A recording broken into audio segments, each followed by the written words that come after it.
आज टैक्सेशन के बारे में बात की जाएगी, जिसको हम लोग दोस्तों कराधान कहते हैं। ठीक है, कराधान का है या टैक्सेशन का है, बात एक ही होती है। ठीक है, तो अगर बात की दोस्तों यहाँ पे आपसे टैक्सेशन के बारे में, तो ये जो टैक्सेशन होता है ना, ठीक है, इस टैक्सेशन का मतलब क्या है पहले ये जानिएगा। ठीक है, बहुत बेसिक बेसिक से शुरू करेंगे। देखो टैक्सेशन का यहाँ पे आपके लिए मतलब होता है कि यहाँ पर अगर कभी भी किसी भी सरकार को, चाहे उस पहले जमाने के राजा महाराजा रहे हो, यहाँ चाहे आज के आपके कोई भी सरकार हो, तो हर एक सरकार और हर एक राजा महाराजा को कुछ पैसा चाहिए होता था, कुछ आय चाहिए होती थी, उसी को यहाँ पे आपका टैक्सेशन कहा जाता। ठीक, लेकिन अब मेरा आपसे ये सवाल है कि आखिरकार किस आधार पे सबसे पहले टैक्स लिया गया? ध्यान समझना, सबसे पहले जो टैक्स लिया गया था वो किस आधार पे लिया गया होगा? मैं आपको ऑप्शंस दे रहा हूं दोस्तों।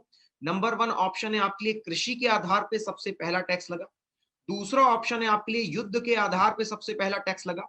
तीसरा ऑप्शन हो जाएगा दोस्तों आपके लिए व्यापार पे सबसे पहला टैक्स लगा, या चौथा ऑप्शन हो जाएगा पेट्रोल पे सबसे पहले टैक्स लगा। अब बताना तो पूरे विश्व में सबसे पहला टैक्स किस इनमें से किस ऑप्शन पे लगाया गया था?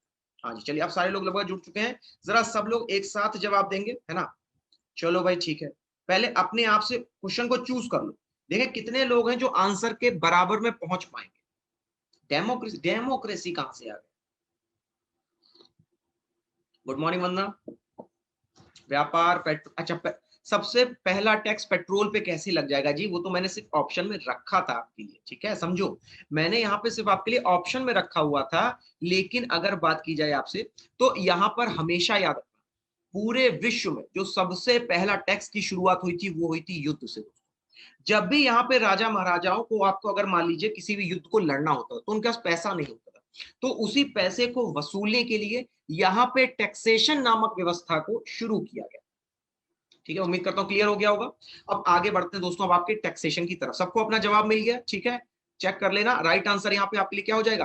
राइट आंसर होगा ऑप्शन नंबर 2 यानी कि युद्ध। ठीक, अब जरा इसके अलावा जरा कुछ बातें सुनो। तो यहाँ पे आपके लिए जैसे मान लीजिए, अब वेट अ मिनट, एक मिनट जरा रुक जाना।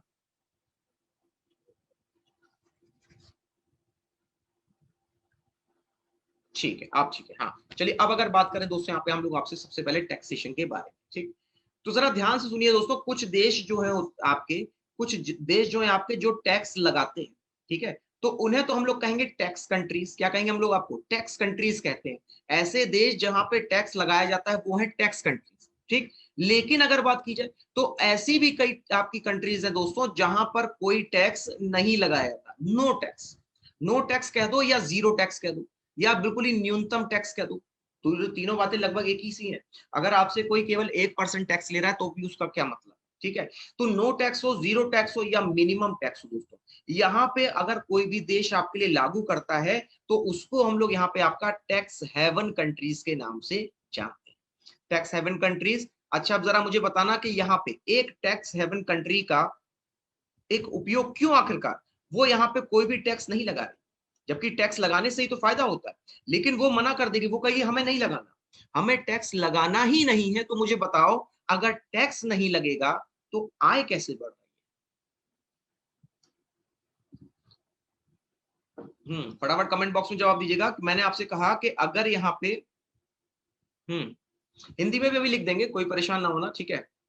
फाइन लगाकर आके वहां पे फाइन भी नहीं लगता है। अब बताओ वहां पे आखिरकार कैसे डेवलपमेंट हो रहा है? फिर टैक्स नहीं लग रहा है, कमाई नहीं हो रही है, राइट? हाँ, इफा से बिल्कुल सही बताया, दुबई होता है, वेरी गुड। एक्सपोर्ट इंपोर्ट पे टैक्स लगाते हैं तब भी तो टैक्स कहा जाएगा। हमारी बात समझ में? देखो समझो, यहाँ पे वो क्या करते हैं कि वो यहाँ पे आपका टैक्स नहीं लेते। वो ये कहते हैं कि देखो दो चीजें होती हैं जहां से कोई भी देश आपका आय प्राप्त करता है। एक होता है कि भैया या तो टैक्स लगा लो, उनसे जबरदस्ती वसूल, या वो अपने मन से अगर आपके यहाँ निवेश कर दे, समझना, या फिर वो अपने मन से यहाँ पे आपके यहाँ पर निवेश कर दे। तो अगर दोस्तों यहाँ पे अगर आप टैक्स 0% रखोगे तो मुझे बताओ क्या निवेश की संख्या बढ़ेगी या घटेगी? मुझे बताना कि अगर आप यहाँ पे निवेश को 0 कर दोगे तो टैक्स की संख्या बढ़ेगी या घटेगी? तो ऑब्वियस सी चीज है कि यहाँ पे अगर आपका दोस्तों टैक्स हो जाएगा 0, तो याद रखिएगा कि यहाँ पर आपकी आय यानी निवेश बढ़ जाएगा। ये है वो तरीका जिससे टैक्स हेवन कंट्रीज दोस्तों यहाँ पे सबसे ज्यादा मुनाफा कमाती है। टैक्स नहीं लगाती हैं, लेकिन इतना ज्यादा पैसा उनको निवेश में मिल जाता है कि वो टैक्स को छोड़िए, वो दुनिया की सबसे बड़ी आर्थिक व्यवस्था बन जाती है। उदाहरण मैं कुछ आपको बताता हूँ, जरा नोट कर लीजिए। यहाँ पे अगर दोस्तों बात की जाए आपसे टैक्स हेवन कंट्रीज के बारे में, जरा नोट कीजिएगा मेरे साथ में। एक कंट्री जो है दोस्तों ये वर्तमान समय में सबसे ज्यादा जीडीपी है, इसका नाम हो जाएगा सिंगापुर। क्या नाम होगा? सिंगापुर। अब इसके अलावा अगर दोस्तों बात की जाए यहाँ पे सिंगापुर के अलावा, तो यहाँ पे आपके लिए मकाऊ हो जाएगा। क्या हो जाएगा? मकाऊ। तो सिंगापुर हो गया, मकाऊ हो गया, इसके अलावा हांगकांग। नोट करते जाना लगातार। हांगकांग हो गया, मकाऊ हो गया, सिंगापुर हो गया दोस्तों। और वहीं इसके अलावा अगर बात करें दोस्तों आपसे और कंट्रीज के बारे में, तो यहाँ पे आपके लिए दोस्तों जैसे मोनाको है, मोनाको नामक आपका जो देश है दोस्तों, ये भी यहाँ पे आपका टैक्स हेवन कंट्री है, यूरोपियन यूनियन में पड़ता है। ठीक है। और वहीं इसके अलावा अगर बात करें दोस्तों आपसे, तो एक शहर का नाम आपने और सुना होगा, सॉरी एक देश का नाम सुना होगा, स्विट्जरलैंड। तो ये वो देश है दोस्तों जो कि यहाँ पे न्यूनतम टैक्स लगाते हैं, कम से कम टैक्स लगाते हैं, और ज्यादा से ज्यादा आपका दोस्तों निवेश से आपका पैसा कमाते हैं। उम्मीद करता हूं क्लियर हो गया होगा टैक्स हेवन कंट्रीज क्या होता है। ठीक है। अगर ये आपका बिल्कुल क्लियर है, तो जिनको अभी भी डाउट रह गया हो, जिनको ये लग रहा हो कि सर से एक बार लाओ पूछ लेते तो सही रहता, तो एक बार जरा आप लोग पूछ लो जिनको अभी भी डाउट हो। बाकी सबको क्लियर हो गया होगा मुझे पता है, लेकिन जिनको अभी भी समस्या है, 10 सेकेंड है आपके पास, जो सवाल हो वो पूछ लो। अभी हम लोगों ने जो टॉपिक पढ़ा उसको टैक्स हेवन कंट्रीज के नाम से जाना जाता है। ठीक। और हाँ एक चीज और, ये सवाल आपसे पूछा गया है, रोहित रिपीट कर दें। ठीक है सुनो। देखो रोहित, कहने का मतलब ये होता है कि जैसे मान लीजिए आपके पास कोई बिल्डिंग थी, ध्यान समझना, आपके पास कोई बिल्डिंग थी, ठीक, और उस बिल्डिंग के बगल में आपने एक पार्किंग लगा दी। बात को समझना, आपने एक पार्किंग लगा दी, ठीक। अब अगर आपने बिल्डिंग का किराया, आपकी बिल्डिंग में कई सारी दुकानें थी, तो आपने वहां पे किराया कर दिया जीरो और पार्किंग का यहाँ पे टैक्स कर दिया हाई। समझना, तो यहाँ पे जितनी भी दुकानें थी वो भी सस्ते में व्यापार कर रही है, बोलो हाँ के ना। अगर सस्ते में व्यापार कर रही है तो लोग आएंगे ही आएंगे। अगर लोग आएंगे तो भले ही आपने कोई टैक्स ना लिया, भले ही आपने कोई टैक्स नहीं लिया, कोई पैसा नहीं लिया, लेकिन पार्किंग से इतनी कमाई हो गई कि यहाँ पे दोस्तों आप बन गए टैक्स हेवन कंट्री। ये है टैक्स हेवन कंट्री। रोहित अगर क्लियर हो गया हो तो एक बार जरा यस सर जरूर लिख देना। ठीक है। क्या है? अच्छा ठीक है, निधि क्लियर हो गया। हाँ विकू, विकू क्या पूछ रहे हैं, स्विस बैंक से कोई इफेक्ट पड़ता है क्या सर स्विट्जरलैंड में? स्विस बैंक से स्विट्जरलैंड को फायदा होता है, क्योंकि जितने लोगों को अपना काला धन छिपाना होता है ना, वो सब आपका स्विट्जरलैंड में पैसा रखते हैं। और एक चीज, चूंकि ये आपका टैक्स हेवन कंट्रीज है, तो याद रखिएगा स्विट्जरलैंड में सबसे सुरक्षित पैसा रखा जाता है, सबसे दुनिया का सुरक्षित पैसा स्विट्जरलैंड के बैंकों में है। और लेकिन इस सुरक्षा की कीमत आपको चुकानी पड़ती है यहाँ पे दोस्तों आपका जो अकाउंट होगा उसके अनुसार। ठीक है, क्लियर हो गया? टैक्स हेवन कंट्रीज पे थे, अभी हम लोग आगे बढ़ते हैं। अब यहाँ पे इसके अलावा अगर दोस्तों बात की जाए आपसे, क्या हो गया? हाँ टॉपिक जो है ऋतु यहाँ पे आपका चल रहा है टैक्सेशन। और अच्छा, और यहाँ पे आपके जो सब्जेक्ट का नाम है उसे इकोनॉमिक्स कहते हैं, अर्थशास्त्र कहते हैं। ठीक है, कोई भी हंसेगा नहीं। जिन लोगों को जो चीज की समस्या है वो पूछेगा जरूर। ठीक है। चलिए अब इसके अलावा अगर बात करें यहाँ पे आपसे दोस्तों, तो नेक्स्ट टॉपिक हो जाएगा आपके लिए, देखो दो टाइप के टैक्स, टैक्स भी दो प्रकार के होते हैं। ठीक, वो होते हैं आपके दोस्तों यहाँ पर किस प्रकार से लिए जाते हैं। एक होता है प्रोग्रेसिव टैक्स, दूसरा होता है रिग्रेसिव टैक्स। एक होता है प्रगतिशील, दूसरा होता है अप्रगतिशील। ठीक है। तो अगर बात करें आपसे प्रोग्रेसिव टैक्स के बारे में, आप समझिएगा, मुझे बताओ एक कॉमन सी सोच है आप सबकी या हमारी आपकी, कि यहाँ पर अगर मान लो मेरी आय है 1000 रुपए, मेरी आय कितनी है? 1000 रुपए। ठीक, तो यहाँ पर जो अगर आय 1000 रुपए है तो टैक्स मुझसे केवल 10 रुपए लिया जाए।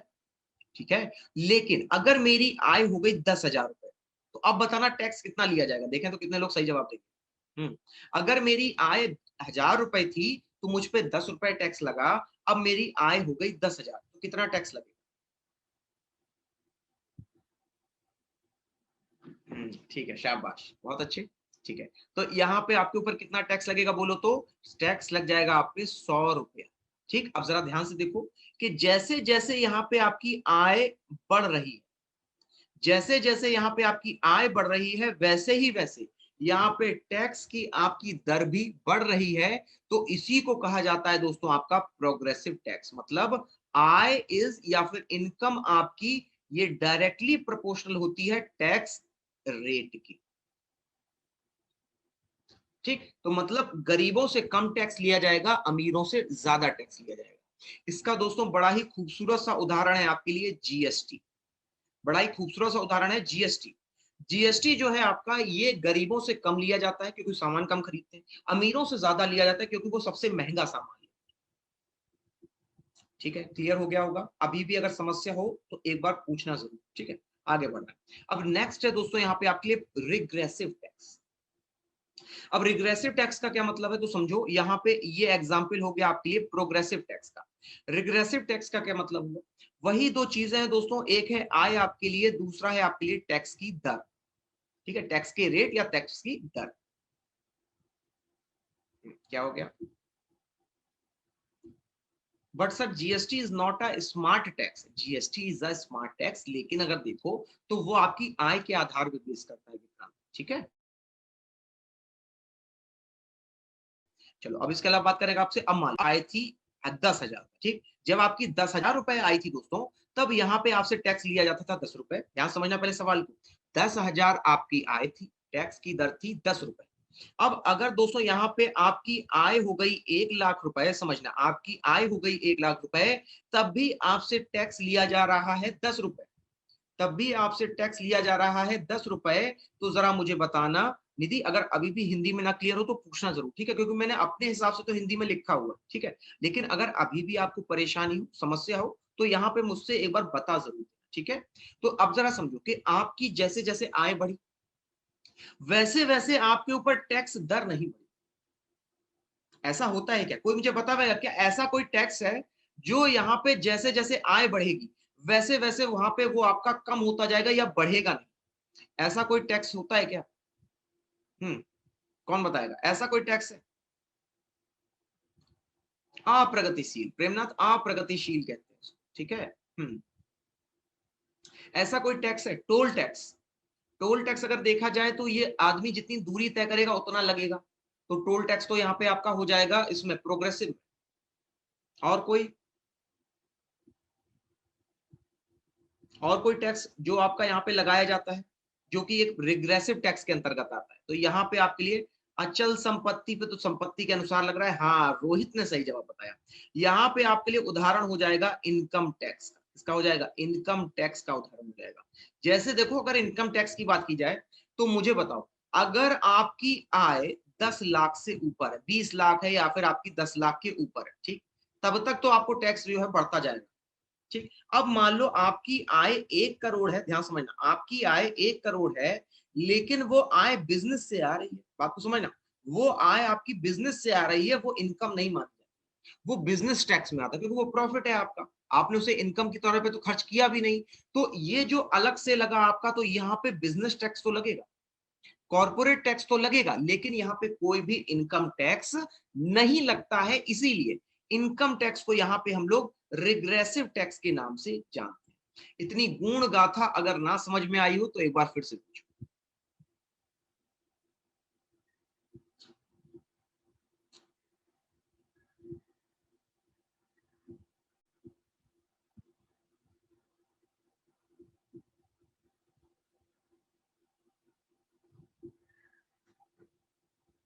रिपीट कर देना, ठीक है अंजना, विक्रांत, ठीक है रिपीट कर देते हैं। ध्यान सुनो, मैंने क्या कहा? मैंने कहा कि इनकम टैक्स, सरकार क्या कहती है कि अगर आपकी आय 5 लाख तक है तो कोई टैक्स मत दो, अगर 10 लाख तक है तो 10% दे दो, 20 लाख तक हो तो 15% से 20% दे दो। बोलो, यही तो कहती है। ध्यान से फिर से समझो मैंने क्या कहा। सरकार ये कहती है कि यहाँ पे अगर आपकी आय 5 लाख तक है तो कोई टैक्स मत दो। 10 लाख सालाना है, सालाना होती है टैक्स, ठीक है। 10 लाख अगर आप एक वर्ष में कमा रहे हैं तो 10% अपनी आय का दे दो। तो यानी कि लगभग हो गया आपका कितना, 10,000 रुपए। ठीक है, 10,000 हुआ, शायद 1 लाख हुआ मेरे ख्याल से, है ना? तो और इसके अलावा अगर बात की जाए आपसे, तो अगर आपकी 20 लाख तक है तो 15% आपका इनकम टैक्स लगेगा। ठीक, ये तब लगेगा जब आप नौकरी करोगे। बात को समझो, नौकरी करोगे तभी तो सैलरी मिलेगी, तभी तो ये टैक्स दोगे। अब यहां पे मुझे बताओ कि जो बिजनेस करते हैं, मुझे बताओ जो बिजनेस करते हैं, उनके ऊपर तो केवल एक टैक्स लगता है, कॉर्पोरेट टैक्स। बाकी अगर बात की तो उनके पास कोई आय सच तो होती नहीं, उनके पास मुनाफा होता है, प्रॉफिट होता है, और प्रॉफिट पे जल्दी से कोई टैक्स उन पे लग नहीं रहा। तो मुझे बताओ कि अब अगर कोई बिजनेस यहाँ पे चाहे 1 करोड़ कमाए चाहे 2 करोड़ कमाए, वो आपसे ज्यादा कमाएगा और आपसे ज्यादा कम टैक्स भी भरेगा। हाँ, हाँ, लेकिन अगर देखो तो अगर आय तो यहाँ पर भी बढ़ रही है बिजनेस में, लेकिन क्या यहाँ पे आपका टैक्स जो है वो आपका, हाँ टैक्स, ये अच्छा इनको इनकम टैक्स स्लैब कहा जाता है, इन सबको यहाँ पे आपका इनकम टैक्स स्लैब के नाम से जाना जाता है। ठीक है, अब उम्मीद करता हूँ क्लियर हो गया होगा। विक्रांत और निधि अगर क्लियर हो गया तो एक बार जरा यस सर लिखना। ठीक है, तो ये था आपका प्रोग्रेसिव और रिग्रेसिव टैक्स। ठीक है, आगे बढ़ते हैं।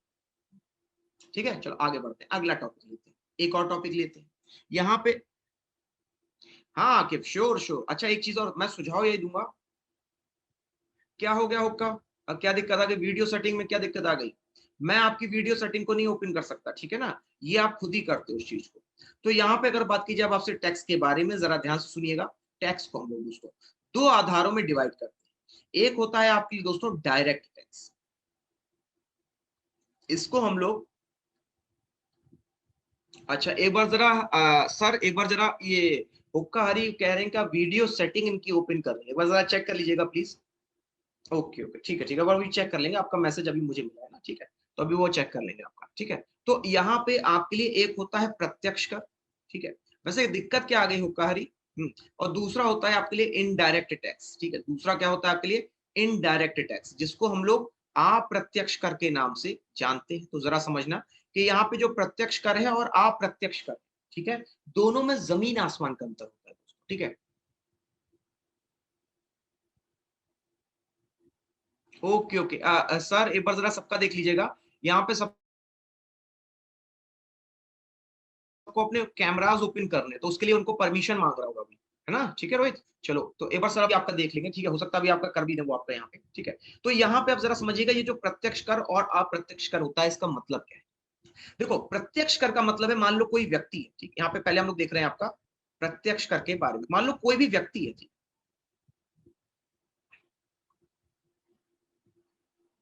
हम्म, अब मान लो कोई भी व्यक्ति है आपका, ठीक, अब मुझे बताना जैसे आप, ठीक, तो मुझे बताओ आपकी अपनी आय होगी कि नहीं होगी, बोलो। अगर आपकी यहाँ पर आय होगी दोस्तों, तो इसको हम लोग कहते हैं इनकम टैक्स। बोलो क्या कहते हैं इसको, इस पे लगने वाला कर क्या हो जाएगा, इनकम टैक्स। ध्यान सुनते रहना, एक व्यक्ति से संबंधित कोई भी टैक्स हो वो आपका डायरेक्ट टैक्स।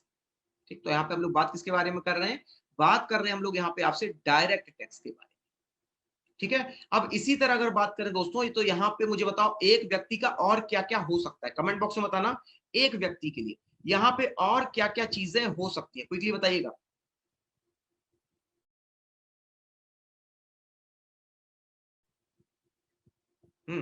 एक व्यक्ति का भाई अपनी आय हो गई, ठीक है, और उसके अलावा टोल टैक्स नहीं होता, टोल टैक्स नहीं होता। एक व्यक्ति की अपनी संपत्ति होती है कि नहीं होती, बोलो।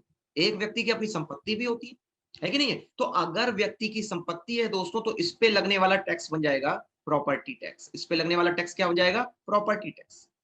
ठीक, अब वहीं इसके अलावा अगर दोस्तों बात की जाए, तो आय हो गई, संपत्ति हो गई, इसके अलावा तीसरा क्या होगा आपके लिए, तीसरा यहाँ पे आपके आय संपत्ति के अलावा हो जाएगा आपके लिए व्यापार। बोलो, एक व्यक्ति ही तो व्यापार करता है, एक व्यक्ति ही अगर व्यापार करता है दोस्तों, तो यहाँ पे जो आपके लिए लगता है कॉर्पोरेट टैक्स, कौन सा टैक्स लगता है, कॉर्पोरेट टैक्स लगता है, तो इसको कहा जाता है आपका व्यापार कर, ये भी एक डायरेक्ट टैक्स।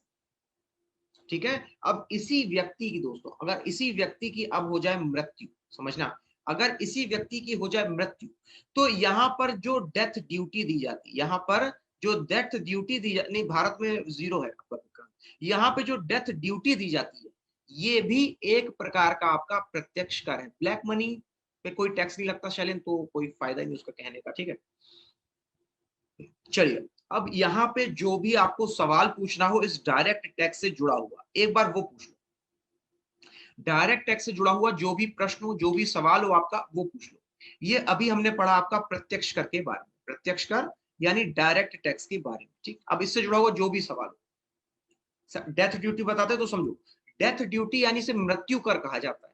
तो जैसे ही कोई व्यक्ति मरता है, तो उसी के नाम की एक पर्ची काटता है नगर में, और ये पर्ची इसलिए काटी जाती है क्योंकि यहाँ पे जब भी आप क्रियाकर्म वगैरह करने जाते हो, तो वो नगर निगम के अधीन। तो आप यहाँ पे जो भी आपका कह सकते हैं प्रकार से गंदगी, राइट, तो जो भी कूड़ा करकट वगैरह फैलाते हो, और इसके अलावा यहाँ पे चूंकि आपकी मृत्यु हो गई है, तो इसके एवज में नगर निगम आपसे एक टैक्स लेता है, जिसको डेथ ड्यूटी कहा जाता है। कभी जाना शमशान घाट में, तो एक पर्ची काटी जाती है, लकड़ी लेने जाओगे तो वहां पे एक पर्ची और काटी जाती है, दो पर्चियां कटती है हमेशा। एक पर्ची तो आपके सामान की हो जाती है, दूसरी पर्ची जो है आपकी निधि कह रही है सर कोरोना टाइम में तो बहुत सही कह रहे हो, गलत नहीं कह रहे हो। Service tax is not included in this, नहीं होता। ठीक है, चलो तो यहाँ पे डेथ ड्यूटी क्लियर हो गया होगा सभी को, ऐसा कोई जिसको क्लियर ना हुआ हो। वैसे भगवान ना करिए डेथ ड्यूटी अब जो है ज्यादा देना पड़े, है ना। चलिए और कोई कंफ्यूजन हो तो वो पूछ लो। डायरेक्ट टैक्स मैंने आपको बता दिया है। अगर यहाँ कोई समस्या आ रही है कि अभी भी सर ये वाला चीज मुझे समझ में नहीं आई है, 10 सेकंड है, आराम से ले लो, समझ लो चीजों को, उसके बाद पूछ भी लो। गुड्स टैक्स भी डायरेक्ट टैक्स आता है? जी नहीं रोहित, अभी इसके बारे में हम लोग बात करेंगे। अस्थि कर क्या होता है? अस्थि कर, आस्ति कर, आस्ति कर तो देखो इंग्लिश में पूछो तो मैं आपको बता भी दूं शायद। हाँ सर, पिछले में टैक्स का हिंदी नेम बता दीजिए। एक है आपका प्रगतिशील, दूसरा है अप्रगतिशील। हाँ, और उसके अलावा गुड मॉर्निंग कविता। ठीक है, चलो मेरे ख्याल से हो गया ना। ठीक है, डायरेक्ट टैक्स क्लियर हो गया। अब इसमें एक चीज और जान लो, डायरेक्ट टैक्स जो है दोस्तों, ये आपका डायरेक्ट टैक्स, डायरेक्ट टैक्स जो है आपका, जैसे मान लो यहाँ पर आपका जो लगाने वाली बॉडी है वो गवर्नमेंट होती है। ठीक, तो गवर्नमेंट जो है दोस्तों यहाँ पे सीधे किसी अगर व्यक्ति से आपका टैक्स वसूले, सीधे अगर किसी व्यक्ति से आपका टैक्स वसूले तो उसको प्रत्यक्ष कर या फिर डायरेक्ट टैक्स के नाम से जाना जाए। ठीक है। सर टोल फिर कहां से आएगा? टोल टैक्स भी आपका डायरेक्ट टैक्स में आ जाएगा, कोई दिक्कत नहीं, लो टोल टैक्स भी लिखा दिया मैंने, लो टोल टैक्स भी आपका डायरेक्ट टैक्स के अंतर्गत आ जाएगा। ठीक है, चलो और बताओ। State duty, state duty property में आती है आपकी। ठीक है, आपका ओके, हाँ हाँ, उसी के नाम से। ठीक है सर, जब गवर्नमेंट के पास पैसे का पूरा रिकॉर्ड होता है तो ब्लैक मनी इतना कहाँ से बढ़ जाता है? तो शिव इसके लिए ऐसे समझो। अच्छा शिव, आप ही हो ना जो वीडियो यहाँ पे शेयर करते हो, है ना, तो यहाँ पे इसको समझना कि जो जैसे मान लो आपने घर में हो, ठीक, आपके पापा की आय तो फिक्स है, ठीक, लेकिन पापा की आय अपने आप से धीमे धीमे कभी कम हो जाती है और आपका खर्चा पानी बढ़ जाता है। तो यहाँ पे जब आप धीमे से जाकर के पैसा निकाल लेते हो पिताजी का, तो उसको कहा जाता है आपका ब्लैक। ठीक है, हालांकि नहीं निकालते होगे, मुझे विश्वास है। ठीक है, नहीं नहीं नहीं, अभी नहीं है, नहीं नहीं, वो अलग होता है। ठीक है, चलो क्लियर हो गया, डायरेक्ट टैक्स क्लियर हो गया होगा। आगे बढ़ते हैं। अब यहाँ पे दोस्तों आपके लिए नेक्स्ट टैक्स कौन सा हो जाएगा? अगला टैक्स होगा आपके लिए अप्रत्यक्ष कर। ठीक है, ये आपके लिए नेक्स्ट टैक्स है अप्रत्यक्ष कर, इसको हम लोग इनडायरेक्ट टैक्स के नाम से जानते हैं। हाँ सुनो, अपना सवाल पूछेगा। नहीं, रोजगार पे नहीं लगता है, एम्प्लॉयमेंट टैक्स नहीं, हाँ सर्विस टैक्स जरूर लगता है विक्रांत। हाँ सोनम, आप अपना सवाल फिर से पूछ लो एक बार। अप्रत्यक्ष कर का मतलब समझिएगा। देखो अप्रत्यक्ष कर का सीधा सा मतलब है, अप्रत्यक्ष कर ये कहता है दोस्तों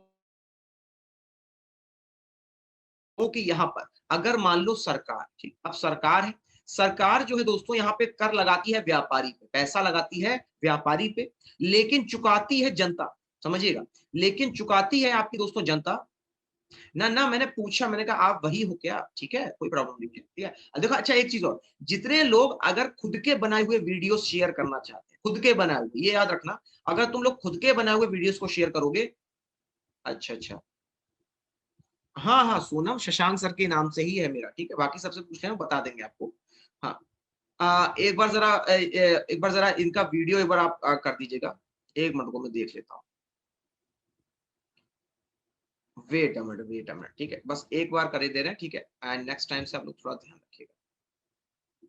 ठीक है, लो कर दिया, हैरी कर दिया। ठीक है, चलिए, हाँ जी, शशांक सर ऑफिशियल के नाम से है सोनम। ठीक है, अगर ना मिले तो टेलीग्राम पे मुझे ऐसे ही मैसेज कर देना, मेरे नाम से है। ठीक है, तो उसके उस पर फिर मैं आपको ज्वाइन करा दूंगा। ठीक है, तो देखो सरकार होती है, ठीक है, सरकार के अलावा यहाँ पे व्यापारी होते हैं, समझना। ठीक है, जीएसटी इनडायरेक्ट टैक्स है। हाँ जीएसटी अभी आएगा, यही तो आ रहा है। तो व्यापारियों पे टैक्स लगाया, चुकाया इसको जनता ने, बात को समझना। यहाँ पे सरकार ने टैक्स लगाया, व्यापारियों पे चुकाया जनता ने। तो जरा समझो कि यहाँ पे देना था व्यापारी को, यहाँ पे दिया जनता ने। तो बोलो ये कैसा टैक्स हुआ? ये हुआ आपका अप्रत्यक्ष कर। ठीक है, एग्जैक्टली, वेरी गुड विक्रम। ठीक है, तो देखो अब यहाँ पे कौन कौन से टैक्स आते हैं आपके, इसको समझो। ये समझ लिया कि आपके लिए अप्रत्यक्ष कर क्या होता है। अब समझो इसके उदाहरण क्या क्या, कई सारे उदाहरण, एक नहीं कई सारे। जैसे अगर मान लीजिए आपके लिए सेल्स टैक्स, दोस्तों सेल्स टैक्स का मतलब क्या होता है कि अगर आपका कोई प्रोडक्ट बेचा गया, ठीक, अगर मान लीजिए आपने जो है रेक्सोना साबुन खरीदा, तो उस पे एक सेल्स टैक्स लगता है अलग से। ठीक है, ये अप्रत्यक्ष कर है, मतलब इसका पैसा आप ही के जो पूरा एमआरपी है उसमें जोड़ के बताया गया। ये जो सेल्स टैक्स है लगाया गया था रेक्सोना कंपनी पे, लेकिन ये आपके एमआरपी में जोड़ दिया गया। तो यहाँ पे इसको कहा जाता है आपका अप्रत्यक्ष कर, उदाहरण हो जाएगा सेल्स टैक्स। कई बार दोस्तों यहाँ पे आपने एक शब्द सुना होगा, हाँ, लास्ट लायबिलिटी कस्टमर ही होता है जीएसटी में, एग्जैक्टली, ठीक है। कई बार आपने सुना होगा ये शब्द, inclusive of all taxes, inclusive of all taxes, ये शब्द सुना होगा, ठीक। इसका मतलब होता है सारे टैक्स यहाँ पे आपके इंक्लूड किए गए हैं, शामिल किए गए हैं। बात को समझना, ठीक है। तो यहाँ पे अगर आपके लिए सारे टैक्स शामिल है, तो उसमें अगर आपके जो एमआरपी है, अगर उसमें ये चीज लिखी हुई है, एमआरपी का मतलब किसी भी प्रोडक्ट की वैल्यू, तो अगर आपकी एमआरपी पे दोस्तों ये लिखा है इंक्लूसिव ऑफ ऑल टैक्सेस, तो मतलब उसमें आपका सेल्स टैक्स भी आएगा और इसके अलावा सर्विस टैक्स भी आएगा। तो समझना, ये जो सेल्स टैक्स होता है दोस्तों, ये वस्तु पे लगता है। किस पे लगता है? आपका वस्तु पे लगाया जाता है, ठीक है। ओके, होगा, सही है, ठीक है, क्लियर है ना? अब क्लियर हो गया होगा। अब इसके अलावा अगर बात की जाए यहाँ पे आपसे सर्विस टैक्स, तो सर्विस टैक्स जैसे मान लो आप गए रेस्टोरेंट में खाना खाने, ठीक, कहाँ गए? रेस्टोरेंट में खाना खाने, ठीक। तो रेस्टोरेंट में क्या है कि रेस्टोरेंट का वेटर आपको सर्विस दे रहा है, तो वो इस चीज का भी आप पे चार्ज लगा दे, हमें चाहिए सर्विस टैक्स, ठीक है। इसके अलावा अगर बात की जाए तो मान लीजिए आप गए बस में सफर करने, तो कंडक्टर जो आपसे पर्ची काट रहा है ना, आपकी जो आपसे टिकट काट रहा है, वो भी आपको सेवा दे रहा है, तो इसका भी सर्विस टैक्स आपकी जेब से लिया जाएगा। हालांकि ये टैक्स खुद एक वेटर को चुकाना चाहिए था, खुद एक कंडक्टर को चुकाना चाहिए था, लेकिन अगर आप चुका रहे हैं दोस्तों, तो यहाँ पे अभी विक्रांत आएंगे उस पे, तो यहाँ पर अगर आप आ रहे हैं दोस्तों, तो इसको कहा जाता है आपका इनडायरेक्ट टैक्स, ठीक। अच्छा, इसके अलावा दो टैक्स और हैं, इनके बारे में हम लोग विस्तार से चर्चा करेंगे। एक टैक्स हो जाएगा आपके लिए यहाँ पे कस्टम ड्यूटी। एक टैक्स क्या हो जाएगा? Custom duty. हमेशा याद रखिएगा, ये जो कस्टम ड्यूटी होता है, ये आपका आयात और निर्यात पे लगाया जाता है। किस पे लगाते हैं हम लोग? आयात और निर्यात, यानी कि एक्सपोर्ट और इंपोर्ट पे लगाया जाता है आपका कस्टम ड्यूटी। आयात निर्यात का मतलब समझ रहे हो? कि जैसे आपके यहाँ जो सामान है ना, ठीक है, आपके यहाँ जो सामान, ठीक, अब मान लो आपने अपना सामान जो है भारत से भेज दिया अमेरिका, तो अमेरिका में भेजा तो उसको हम लोग निर्यात कहते हैं, तो इस पे जो टैक्स लगाया वो कस्टम ड्यूटी। अब यहाँ पे आपने अमेरिका से कुछ सामान मंगाया, तो वो हो गया आयात, आ रहा है, तो अगर आयात किया है तो उस पे भी एक टैक्स लगा दिया, वो भी क्या है? वो भी कस्टम ड्यूटी। अगर इस लाइन में कोई चीज अगर ना समझ में आई हो तो एक बार कह दो सर रिपीट कर दीजिए, अगर आ गई है बहुत अच्छी, ठीक, उसके लिए मत बताइए, ठीक है, आना तो आना ही है, ठीक है, जिसको नहीं आ रहा है, हाँ, कह सकते हैं है इसको।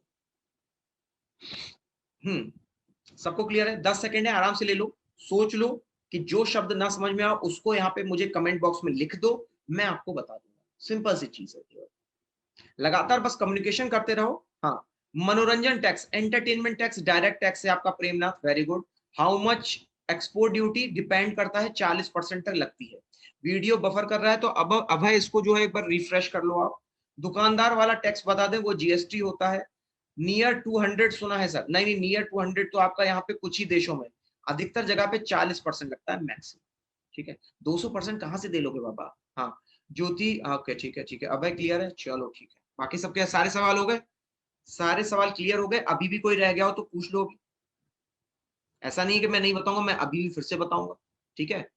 इंपोर्ट में कस्टम ड्यूटी इनडायरेक्ट में आएगा। ये देखो, अगर देखो आपके, देखो ध्यान से देखा करो कि यहाँ पे मैं अप्रत्यक्ष कर के बारे में पढ़ा रहा हूं। अगर मैंने उदाहरण लिखा है, चाहे सेल्स टैक्स, चाहे सर्विस और चाहे कस्टम, याद रखना मैं सबके लिए बता रहा हूँ, खाली आके के लिए नहीं, सबके लिए बता रहा हूँ। अगर मैंने उदाहरण उसके सामने लिखा है, तो वो उसी का उदाहरण माना जाए, ठीक है। हाँ, अच्छा, बात करें पेट्रोल टैक्स के बारे में, ठीक है। हाँ चलो, यहाँ पे पेट्रोल टैक्स को भी हम लोग शामिल कर सकते हैं, वेरी गुड, पेट्रोल टैक्स को भी शामिल कर सकते हैं, ठीक है। हाँ सर, केंद्र सरकार के कर और राज्य के कर अलग अलग बता दीजिए। जरूर बताएंगे अभी, हाँ जी। Sales tax replaced by GST, ठीक। अच्छा, एक चीज और सुनो, अभी सुन लो कि यहाँ पे आपके लिए एक टैक्स और लगता है, उसको एक्साइज ड्यूटी कहा जाता है। ये एक्साइज ड्यूटी अलग चीज। कई बार आपने सुना होगा कि रात के 9 बजे के बाद ही यहाँ पे आपका जो ट्रकों के आवाजाही शुरू होती है, सुना है ना, ठीक है। तो अगर यहाँ पे आपकी जो ट्रकों की आवाजाही शुरू होती है, तो उसका मतलब क्या हुआ? नहीं नहीं, उसका मतलब ये होता है कि यहाँ पर आपके लिए जो ट्रक है, उसने सामान बनाया आपका बनारस में, जैसे मान लो बनारस की साड़ी बनाई, तो बनारस की साड़ी बना करके अब वो उसे लेके जा रहा है तमिलनाडु में या बेंगलोर में, कर्नाटका में लेके जा रहा है। ठीक, तो अगर वो यहाँ पे एक ही देश में, समझिएगा, अगर वो यहाँ पर एक ही देश में दोस्तों या एक राज्य से दूसरे राज्य में अगर वो किसी भी सामान को लाना ले जाना करता है और जिसका उत्पादन अगर मान लो भारत में ही अधिकतर हुआ होगा, तो ऐसी चीजों पे यहाँ पे जो आपका टैक्स लगाया जाता है इसको एक्साइज ड्यूटी कहते हैं। ठीक है, उम्मीद करता हूं यहां तक क्लियर हो गया होगा।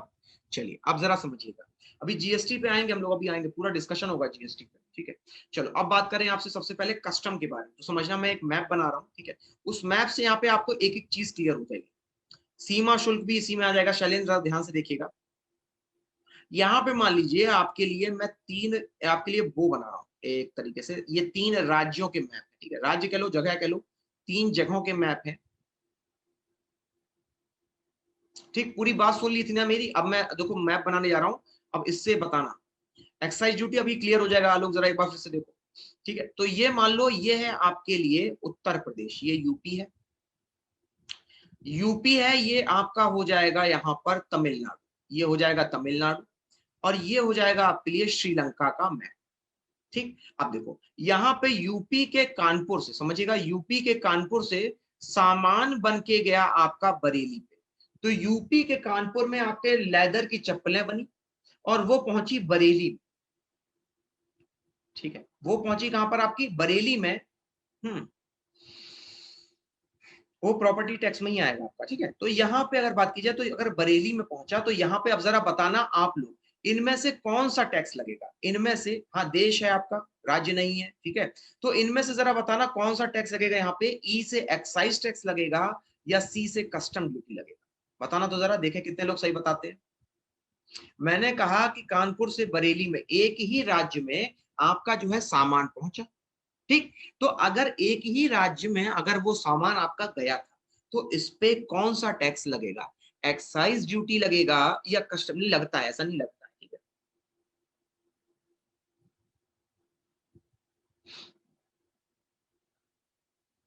कुछ लोगों का तो बिल्कुल राइट आंसर आ रहा है। ठीक है, कस्टम ड्यूटी, यहाँ पे जितने लोग लिख रहे हैं उनको अभी भी कंफ्यूजन है, तो समझो, जिन लोगों को अभी भी कंफ्यूजन, जिन्होंने एक्साइज दिया है उनका सही जवाब है। ठीक, तो यहाँ पे जो आपका टैक्स लगेगा इसको हम लोग एक्साइज ड्यूटी के नाम से जानते हैं। ठीक, लेकिन अगर बात की जाए आपसे, समझिएगा, ई, ठीक है, लेकिन अगर आप मान लो, चलो ये तो समझ में आ गया होगा कि अगर एक ही राज्य में आपका दोस्तों सारा सामान अगर एक जगह से दूसरी जगह पे जा रहा है, तो उसको हम लोग कहते हैं आपका यहाँ पे एक्साइज ड्यूटी। ठीक है, और वहीं अगर दोस्तों बात करें, अब आपका यूपी से गया तमिलनाडु में, कहा गया, यूपी से गया तमिलनाडु, समझिएगा, तो यहाँ पे अगर यूपी राज्य से पहुंचा आपका तमिलनाडु राज्य की तरफ, तो यहाँ पे जो आपके लिए टैक्स लगेगा ना, यहाँ पे जो आपके लिए टैक्स लगेगा, अब जरा बताना, ये एक राज्य था, ये दूसरा राज्य है, अब एक राज्य से दूसरे राज्य में दोस्तों यहाँ पे कौन सा टैक्स लगेगा, ई लगेगा या सी लगेगा, एक्साइज लगेगा या कस्टम लगेगा। पहला वाला अगर क्लियर हो गया तो अब जरा दूसरा बताना।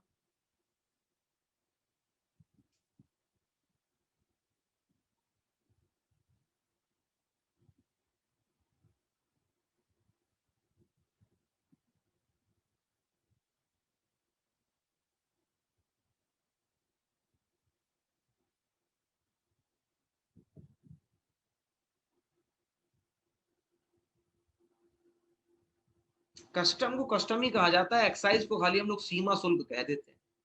ठीक है, चलो अब जानो राइट आंसर क्या होगा। सही जवाब होगा कि यहां पर भी आपका लगेगा एक्साइज टैक्स, अभी भारत के अंदर ही। ठीक, चलिए एक मौका और, अब यहाँ पे तमिलनाडु से सामान जा रहा है आपका यहाँ पे श्रीलंका में, अब बताना कौन सा टैक्स लगेगा। अब क्लियर हो गया ना, है ना, कंफ्यूजन रहता ही रहता है, वो गारंटी होती है, कंफ्यूजन होना इसलिए लाजमी होता है ना, पता क्यों, क्योंकि हम लोगों ने कभी स्टार्टिंग से इन शब्दों पे ध्यान नहीं दिया, हम लोगों ने केवल दूर दूर से सुन रखा था कि अच्छा ये ऐसा होता है, ये वैसा होता है, ये है। ठीक है, तो इसीलिए कभी भी हमें वो कंफ्यूजन क्लियर ही नहीं हुआ, है ना। तो यहाँ पे अब आपके लिए राइट आंसर क्या हो जाएगा दोस्तों, तो यहाँ पे आपके लिए राइट आंसर हो जाएगा कस्टम ड्यूटी। ठीक है, अब क्लियर हो गया एक्साइज ड्यूटी क्या है, कस्टम ड्यूटी क्या है। ठीक है, तो अब मुझे वो लोग पूछेंगे एक पूरा 1 मिनट ले लो, आराम से पूरा पेज पढ़ लो। अब वो लोग मुझसे पूछेंगे जिनको अभी भी जिनको यहाँ पर क्लियर नहीं है, मतलब अभी भी समस्या है आपकी और अभी भी समझ में नहीं आया। फिर हम लोग बढ़ेंगे दोस्तों यहाँ पे अगले टॉपिक की तरफ।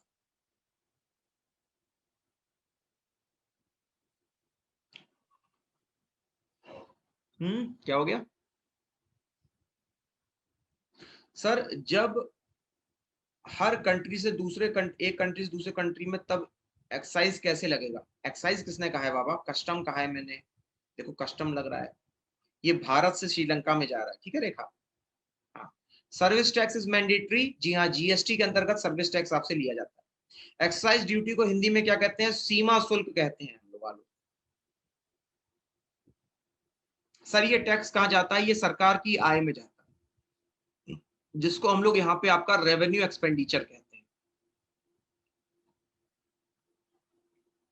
ठीक है, क्लियर हो गया? हर एक डाउट क्लियर हो गया? कोई और दिल में सवाल हो तो वो पूछ लो, क्योंकि अब हम लोग पढ़ने जा रहे हैं सब सर, जब जब ये आएगा किसी कंट्री तो कस्टमर लगेगा। हाँ एग्जैक्टली होगा। ठीक है, और कोई डाउट हो तो पूछ लो। हम लोग जीएसटी की तरफ बढ़ रहे हैं, गुड्स एंड सर्विस टैक्स। अगर यहाँ पे कोई समस्या हो। हाँ ठीक है विक्रांत, ठीक आगे बढ़ते हैं। क्या हो गया सर? एक्सरसाइज भी लगेगा जी और जीएसटी भी लगेगा? नहीं देखो, अब जीएसटी में ही नुपुर जो है आपका, जितने भी टैक्स थे वो सबको शामिल कर दिया गया। सेल्स भी उसी में है, सर्विस भी उसी में है, एक्साइज भी उसी में आपका लगेगा। हालांकि एक्साइज और कस्टम भी थोड़ा अलग है।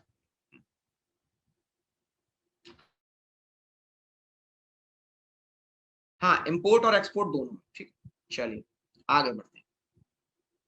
अब यहाँ पे हम लोग बात करते हैं आपसे दोस्तों जीएसटी के बारे में। जीएसटी एक ऐसा टैक्स जिसने यहाँ पे टैक्स की समस्या को ही हल कर दिया। जीएसटी ने जो है दोस्तों व्यापारियों की जिंदगी को आसान कर दिया, क्योंकि अभी तक यहाँ पे जो भी टैक्स लगता था उसकी दरें अलग होती थी। यहाँ पे हर एक राज्य में आपका दोस्तों टैक्स अलग अलग रूपों में वसूला जाता था। तो यहाँ पे व्यापारियों को ये नहीं पता होता था कि एग्जैक्टली उनका मुनाफा कब हो गया और कब उनको घाटा हो गया। अभी बताते हैं इसको। वैट का मतलब होता है वैल्यू एडेड टैक्स। तो ये जो वैल्यू एडेड टैक्स होता है ये आपका कस्टमर के द्वारा चुकाया जाता था, तो इसीलिए हम इसको वैल्यू एडेड टैक्स, और अब इसी का यहाँ पे रूपांतरण रूप है आपके लिए जीएसटी। ठीक है चलें? अब सुनो जीएसटी में क्या क्या आता है। तो देखो जीएसटी जो है दोस्तों, ये आपका यहाँ पर एक तरीके से कहा जाए तो दो यहाँ पर आपके राज्यों के टैक्स को शामिल किया गया था। एक था जो केंद्र के टैक्स थे। केंद्र के टैक्स के अंतर्गत अगर बात करें तो यहाँ पे आपके लिए आ जाएगा केंद्र का एक्साइज ड्यूटी। क्या आ जाएगा? केंद्र की एक्साइज ड्यूटी। एक्साइज ड्यूटी समझ में आ रही होगी। ठीक, इसके अलावा यहाँ पे अगर कोई भी सेवा कर लगेगा, अगर कोई भी सेवा कर लगेगा जिसको हम लोग सर्विस टैक्स कहते हैं, तो ये भी जीएसटी के अंतर्गत क्या कर दिया गया? शामिल कर दिया गया। ठीक है, और इसके अलावा अगर बात करें तो यहाँ पे आपके लिए हो जाएगा, जैसे मान लीजिए एक आपके लिए यहाँ पे टर्म होता है दोस्तों, जैसे चलिए कस्टम ड्यूटी ही मान लीजिए, केंद्र के द्वारा ली जाने वाली कस्टम ड्यूटी। ठीक, तो हालांकि वो अलग अलग टर्म्स है आपके लिए, हालांकि पूछे नहीं जाएंगे आप लोगों में। अभी आ रहे हैं, उस पे आ रहे हैं विक्रांत। ठीक है, तो ये हो गए मुख्य 3 टैक्स जो कि आपके केंद्र सरकार के द्वारा वसूले जाते हैं। ठीक, अब बढ़ेंगे हम लोग यहाँ पे दोस्तों आपके राज्य के कर के तरफ। तो राज्य कर की अगर बात की जाए तो यहाँ पे राज्य कर की तरफ लगता है आपका वैट, और या फिर इसको हम लोग सेल्स टैक्स कहते थे पहले। ठीक है, तो वैट हो गया और सेल्स टैक्स हो गया, ये आपका शामिल किया जाता है राज्यों की तरफ से। ठीक है, इसके अलावा अगर बात करें तो अब इसके अंतर्गत ही आपका यहाँ पर जो एक डायरेक्ट टैक्स होता था, अब इसको शामिल कर लिया गया है, नाम है एंटरटेनमेंट टैक्स। क्या है आपके लिए? Entertainment tax. ठीक, अब इसके अलावा दोस्तों एक टैक्स और होता है, उसको यहाँ पे हम लोग कहते हैं आपका लग्जरी टैक्स। क्या कहते हैं? Luxury tax. तो एंटरटेनमेंट टैक्स हो गया और लग्जरी टैक्स हो गया दोस्तों, ये दोनों ही यहाँ पे आपके राज्यों के द्वारा वसूले जाते हैं। और इसके साथ साथ अगर दोस्तों बात करें तो यहाँ पर जैसे मान लीजिए अगर आपने कोई भी बैटिंग की, ठीक है, यहाँ पे अगर कोई भी अगर आपने लॉटरी चलाई, ठीक है, तो लॉटरी के रूप में, बैटिंग के रूप में, यानी कि जो आपका कैसे, बैटिंग को हम लोग क्या कहते हैं? बैटिंग को क्या कहा जाता है? बोली लगाना, राइट? तो अगर बोली लगा करके कोई भी टैक्स अगर आपका लिया जाता है, वैट को हम लोग, अच्छा वैट का फुल फॉर्म लिख लो, वैल्यू एडेड टैक्स। देखो वैट का सीधा मतलब ये था आपके कस्टमर, ठीक है, और इसके माध्यम से आपके जो व्यापारी होंगे, ये सेल्स टैक्स था, ये सेल्स टैक्स जो है पहले आपका अलग अलग रूपों में वसूला जाता था, तो उसी को आपका सामान्य करने के लिए, एक नॉर्मल आपका टैक्स बनाने के लिए उसको नाम दिया गया वैल्यू एड टैक्स, और इसमें बाकी सारे टैक्सों को शामिल किया गया था जो कि सेल्स टैक्स के रूप में शामिल थे। अब जीएसटी में हम ना केवल आपका सेल्स टैक्स बल्कि एक्साइज, कस्टम, एंटरटेनमेंट और लग्जरी टैक्स भी शामिल कर दिया गया, ठीक है। लग्जरी टैक्स क्या होता है, आपके वकील ने पूछा सर लग्जरी टैक्स क्या होता है, तो वो लग्जरी टैक्स का मतलब समझो, लग्जरी टैक्स, ठीक। मुझे बताओ कि यहाँ पे अगर डव का साबुन खरीदोगे तो लगभग 50 या 70 रुपए का पड़ता है, ठीक है, और अगर लिरिल का खरीदोगे तो लिरिल का खरीदोगे सस्ता पड़ेगा। तो यहाँ पे जब आप कोई महंगी चीज खरीदते हो, आरामदायक चीज, जैसे अगर बात करें तो विदेशी सामान, ठीक है, विदेशी डीओ, विदेशी परफ्यूम, तो यहाँ पे ये सब लग्जरी आइटम माने आते हैं, महंगे आइटम माने आते हैं। तो हर एक महंगे आइटम को यहाँ पे आपका लग्जरी आइटम कहा जाता है, और उस पे जो आपका टैक्स लगता है उसको कहते हैं लग्जरी टैक्स। अच्छा, एंटरटेनमेंट टैक्स कहाँ लगता है, ये बताना जरा, एंटरटेनमेंट टैक्स कहाँ लगता है, कौन बता पाएगा, एंटरटेनमेंट टैक्स कहाँ लगता है? क्विकली बताना, एंटरटेनमेंट टैक्स। हाँ, वेरी गुड, देखो विक्रांत और इसके अलावा दिव्या, हाँ सबने सही बताया। देखो, दो तरीके से लगाया जाता है एंटरटेनमेंट टैक्स, जो है आपका दो तरीके से लगता है। एक तो जब आप कभी पिक्चर मूवी देखने जाओगे तो वहां पे लगेगा एंटरटेनमेंट टैक्स। इसके अलावा कभी थिएटर वगैरह में भी जाओगे तो वहां पर भी एंटरटेनमेंट टैक्स लगता है, और इसके साथ साथ अगर किसी पब में जाओगे, पब का मतलब ऐसी जगह जहां पे आप अल्कोहल ड्रिंक करते हो, ठीक है, तो ऐसी जगह पर भी आपका लगाया जाता है एंटरटेनमेंट टैक्स। गार्डन में नहीं लगता यूजुअली, ठीक है। चलो, इतना क्लियर हो गया। आप देखो, अब अगर बात किया दोस्तों यहाँ पे आपसे, तो ये तो हो गई टैक्स के बारे में पूरी कहानी, ठीक। अब यहाँ पे इसके अलावा अगर बात किया तो जरा ध्यान रखना, जीएसटी के बारे में कुछ पॉइंट्स बता रहा हूं मैं आपको, ठीक है। जीएसटी जो है दोस्तों, सबसे पहले आपका जिस देश में, सबसे पहले आपका दोस्तों जिस देश में, यहाँ पे आपका सबसे पहला देश जहां पे इसको लागू किया गया, ठीक है, तो वो देश का नाम आपके लिए क्या हो जाएगा, तो वो देश हो जाएगा यहाँ पे आपके लिए फ्रांस। जहां पे ऐसा वो देश जहां पे सबसे पहले जीएसटी को लागू किया गया, उस देश का नाम हो जाएगा फ्रांस। और फ्रांस कहाँ पे है आपका, हाँ जी बताना जरा, फ्रांस है कहाँ पे?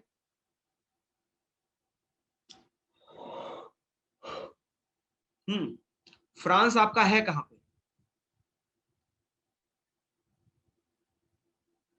यूरोप में, ठीक। अब इसके अलावा अगर बात की जाए तो भारत में, भारत में दोस्तों सबसे पहला राज्य, अब बताना तो, भारत में सबसे पहला राज्य कौन सा हो जाएगा, क्विकली बताना, इसका आंसर क्या है? भारत में सबसे पहला राज्य कौन सा होगा जहां पर आपका ये जो है आपका जो जीएसटी है वो लागू किया गया था, ठीक है। तो यहाँ पे आपके लिए जवाब हो जाएगा असम। असम में जो है सबसे पहले यहाँ पे आपका जीएसटी को लागू किया गया, ठीक। अच्छा, इसके अलावा अगर बात किया दोस्तों, तो यहाँ पे सबसे पहली जो जीएसटी कमिटी थी, सबसे पहली जो जीएसटी कमिटी थी दोस्तों, उसका नाम क्या था, तो नोट कर लेना, असीम दास गुप्ता समिति। क्या नाम था? असीम दास गुप्ता समिति दोस्तों। ये यहाँ पे आपकी पहली ऐसी समिति थी जिसको यहाँ पे जीएसटी का निर्माण करने के लिए, जीएसटी को दोस्तों आपका लागू करने के लिए बनाया गया था। तो पहली जीएसटी के आधार पे आपकी जो समिति बनाई गई थी, उसका नाम हो जाएगा असीम दास गुप्ता समिति, ठीक। अब इसके अलावा एक समिति और आती है जो कि यहाँ पे आपके जीएसटी को एक नया रूप देती है दोस्तों, और यहाँ पे उसका नाम हो जाएगा आपके लिए केलकर समिति। तो याद रखिएगा, ये जो केलकर समिति है, जहां असीम समिति ने केवल आपके इनडायरेक्ट टैक्स को कैसे बनाया जाए उसके बारे में बात की थी। लेकिन अगर बात करें केलकर समिति के द्वारा दोस्तों, तो यहाँ पर आपका ये जितना भी जीएसटी है उसको कैसे आपका पूरे भारत में लागू करना है, कैसे यहाँ पे चुनाव होगा जीएसटी काउंसिल का, इसके बारे में आपकी चर्चा की गई थी केलकर समिति के द्वारा, ठीक है। और कोई डाउट हो तो पूछ लो, और कोई डाउट हो तो वो पूछ लो। क्लियर हो गया? अच्छा, इसके अलावा अगर बात करें दोस्तों, तो यहाँ पे एक चीज और याद रखना, जीएसटी से जुड़ी हुई है। अगर मान लो कोई भी जैसे मान लो अगर कोई संसद में आपका बिल पेश होता है, ठीक है, जैसे संसद में आपको एक नया नियम बनाना है, और नया नियम है आपके लिए यहाँ पर कि आपको जो है जो मोटरसाइकिल है अगर उस पर जुर्माना लगेगा, तो अब जो है आपका यहाँ पे 1 लाख से नीचे नहीं लगेगा, ठीक। तो अब आपको ये जो बात है इसको नियम बनवाना है, ठीक। तो हमेशा याद रखिएगा, जब भी आपके किसी भी चीज को नियम बनाना होता है तो उसको, हाँ अभी बताते हैं भाई, तो उसको जो है यहाँ पे आपका पहले बिल के रूप में प्रस्तुत करना पड़ता है आपके संसद में। अब कई बार ऐसा होता है कि बिल तो पेश किया गया संसद में लेकिन वो पास नहीं हुआ। तो अगर वो पास नहीं होगा तो एक्ट नहीं बनेगा। तो इसीलिए अब जरा ध्यान से सुनना, यहाँ पे दोस्तों जो आपका जीएसटी था ये 122वां आपका बिल संशोधन था। ये संशोधन बिल था आपका 122वां। लेकिन अगर बात करें दोस्तों यहाँ पे आपसे एक्ट के बारे में, ठीक है, तो यहाँ पे 101वां 101st आपका एक्ट था दोस्तों, जीएसटी एक्ट। और ये आपका पारित किया गया था साल 2016। बोलो क्लियर हो गया? 101वां आपके लिए ये एक्ट है। और वहीं अगर दोस्तों बात करें तो 122वां यहाँ पे आपके लिए बिल है। अब अगर इन दोनों शब्दों में अगर कोई भी अभी भी शंका हो, समस्या हो, वो पूछ लो, वरना फिर आगे बढ़ते हैं।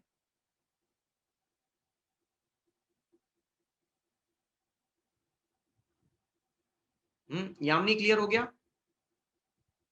और कोई डाउट हो तो एक बार पूछ लो।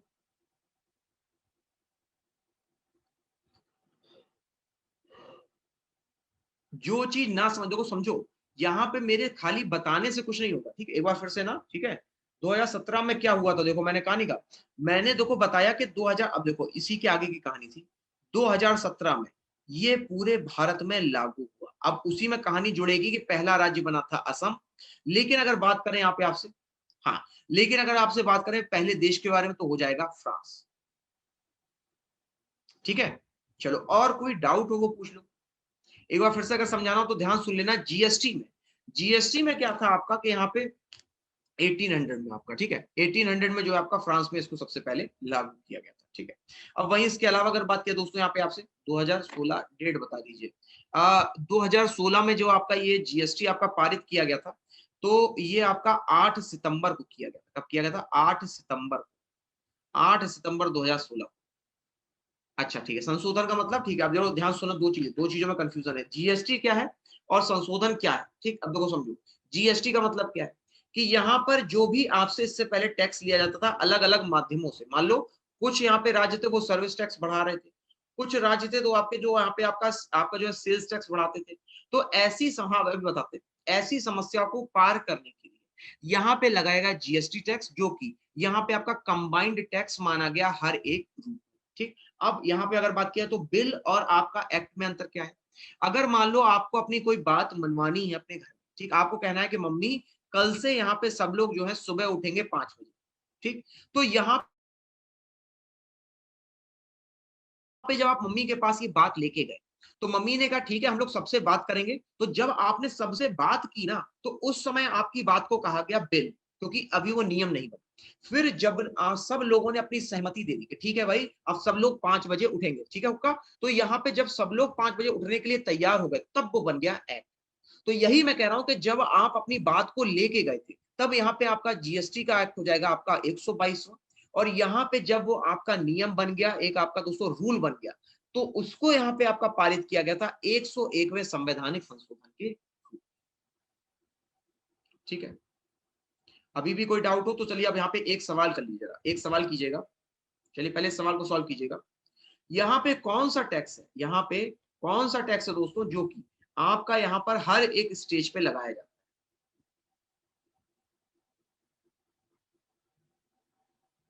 ठीक है, हाँ ठीक है विक्रम, ठीक है।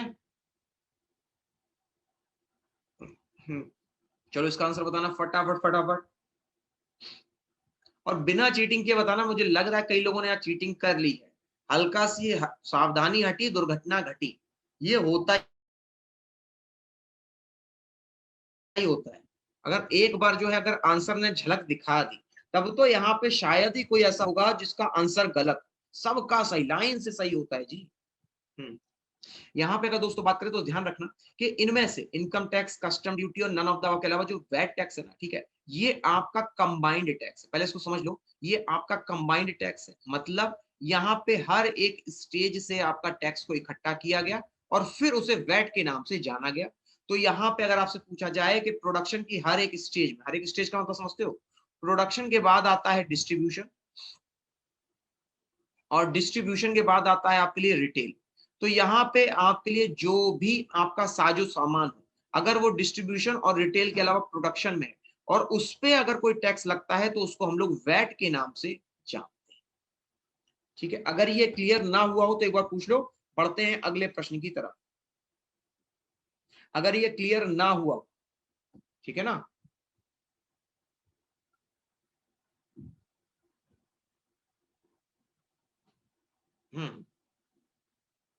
क्लियर हो गया। चलो अब अगला सवाल करो। नेक्स्ट क्वेश्चन, निम्न में से कौन सा इनडायरेक्ट टैक्स है, अब बता दो। ये बड़ी ही आसानी से कर ले जाओगे अगर आपने मेरे कॉन्सेप्ट्स को सुना होगा। ये कौन सा इनमें से आपका इनडायरेक्ट टैक्स होगा, क्विकली क्विकली जवाब देंगे सब लोग। शाबाश, बहुत अच्छे, बहुत बढ़िया। किसी का बस गलत ना हो, यही मेरी दुआ है। गलत हो गया तो मुझे खुद पे अफसोस होगा कि भाई मैंने आप लोगों को उतने अच्छे से नहीं पढ़ा। ठीक है ना। तो कोई भी कृपा करके गलत ना करे, आंसर मैक्सिमम से मैक्सिमम यहाँ पे आपका सही हो। सबका सही है अभी तक, 100% सही है बिल्कुल। यहाँ पे राइट आंसर आपके लिए हो जाएगा दोस्तों ऑप्शन नंबर डी, यानी कि इसको हम लोग सेल्स टैक्स कहते हैं। ठीक, चलो अगला करो। यहाँ पे टैक्स कौन सा आपका समाप्त किया गया था जीएसटी के माध्यम से, तो अभी मैंने आपको कई सारे जीएसटी टैक्स बताए थे। ठीक, तो आपको ये याद रखना है कि यहाँ पे जो जीएसटी है दोस्तों, ये एक अप्रत्यक्ष कर, कैसा कर है, अप्रत्यक्ष कर है। तो इसमें कभी भी आपका प्रत्यक्ष कर को शामिल नहीं किया जाएगा। ये है वो छोटी सी बात।